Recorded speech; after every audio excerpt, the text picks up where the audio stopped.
Hi welcome back to the channel. और इस video में हम करेंगे question number 1.10 NCERT back exercise का। और क्वेश्चन कहता है in 3 moles of ethane, 3 mole ethane में calculate the following number of moles of carbon atoms, atoms बताने कार्बन के, number of moles of hydrogen atoms, moles of hydrogen atom बताने हैं, और मॉलिक्यूल ऑफ इथेन बताना है। ठीक है, तो आपको सबसे पहले तो कुछ भी नहीं करना। गिवन आपको 3 है और इथेन आपको दिया हुआ है C2H6 है। तो आपको जो थोड़ी सी कंफ्यूजन हो जाती है कई बच्चों को, तो मैं कंफ्यूजन दूर करूंगा पहले पार्ट में, और दूसरा तीसरा जल्दी बता दूंगा। ठीक है, तो हमको ये पता है कि देखो 1 molecule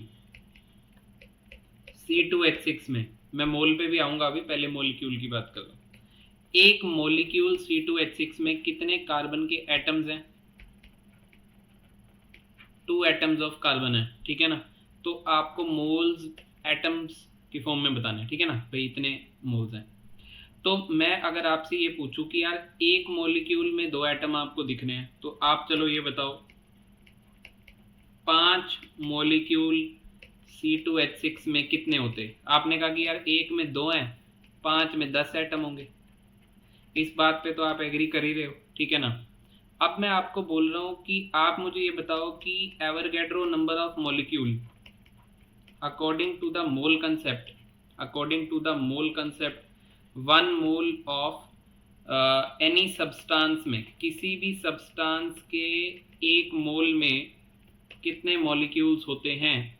6.022 into 10⁻23 atoms, molecules, ion कुछ भी हो सकते हैं, और इसी टर्म को मैं Na कहता हूँ। तो Na मॉलिक्यूल में कितने होंगे? आपने कहा कि सर एक में अगर 2 एटम है तो Na में कितने होंगे? Na में 2Na होंगे एटम्स, Na में 2 एटम्स होंगे। अरे ये बात पे तो एग्री करते हो ना? तो अब मैं क्या कर रहा हूँ, अब मैं आपको बस उसी लैंग्वेज में समझा दे रहा हूँ कि मैंने Na मॉलिक्यूल को बोला 1 मोल,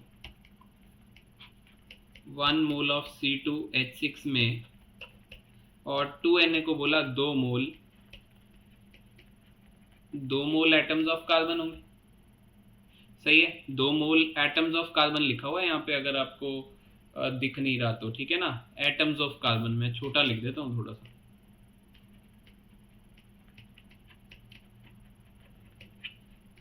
2 मोल एटम्स ऑफ कार्बन होंगे। ठीक है, तो अब आपको ये पता लग गया कि यार यहाँ पे मॉलिक्यूल की बात करी तो 2 एटम थे, है ना, और वही मैंने इतने मॉलिक्यूल की बात करी तो 2Na आ गए। तो कुछ भी नहीं हो रहा, ये एक रेशो बन गया एक तरीके का। ठीक है, तो यहाँ पे अगर मैं रेशो के हिसाब से चलता हूँ, तो आप मॉलिक्यूल का रेशो लो चाहे मोल का रेशो लो, बात एक ही होती है।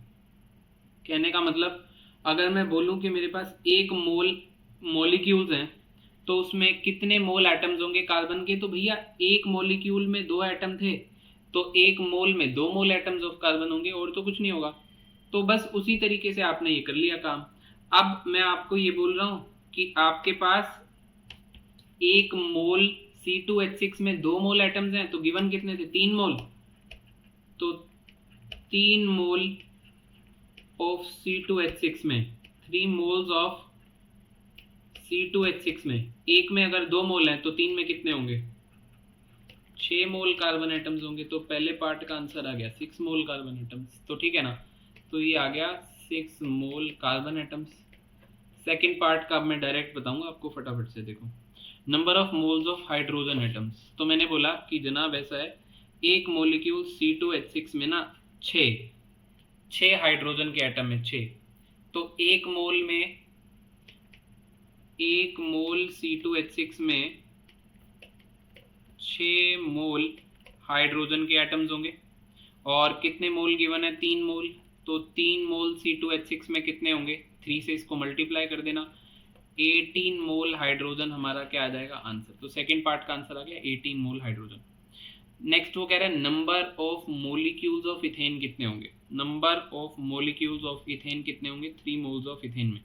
तो मैं आपसे बस वही है कि 1 मोल C2H6 में 6.022 इंटू 10⁻23 मॉलिक्यूल्स थे C2H6 के, तो 3 मोल C2H6 में कितने होंगे? 3 से इस टर्म को क्या कर देना, मल्टीप्लाई, या फिर मैं इसको इस तरीके से लिखूंगा 3Na molecules of C2H6। I hope आपको अच्छे से समझ में आ गया होगा। थैंक यू फॉर वॉचिंग, और अगर अब तक देख रहे हैं तो प्लीज़ एक कमेंट बढ़िया सा ज़रूर कर देना कि समझ में आया या नहीं आया, और जाते जाते लाइक ज़रूर कीजिएगा। फिर मिलते हैं नेक्स्ट वीडियो में। Thank you so much, have a great day ahead.